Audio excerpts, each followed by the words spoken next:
আপনারা আগে ভিডিওটা দেখেন, তারপর আমি কিছু বলতেছি আমার কথাগুলো শুনুন। এই মুহূর্তে চট্টগ্রামের বাঁশখালীতে বন্যা ও ভূমিধস এলাকা পরিদর্শনে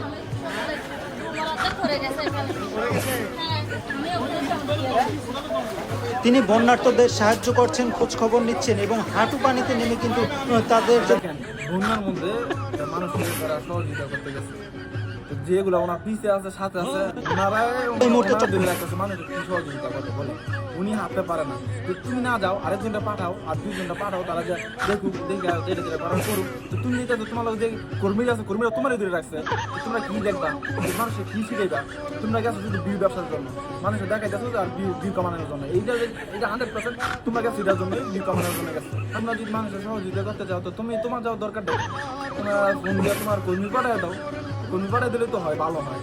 তোমার পিছনে যে কর্মীগুলো আছে তো তোমারই ধরতে পারে না, তোমার মনে করো ধরে হাত পাওয়া, তোমার যেতে আছে দিকে দিকে ডাইলা, তোমার ব্যাগ যেতে আছে দিকে বাড়িয়া, তো তোমার দরকার তুমি মানুষ হেল্প করবো কাটায়। এইটা হচ্ছে বাংলাদেশের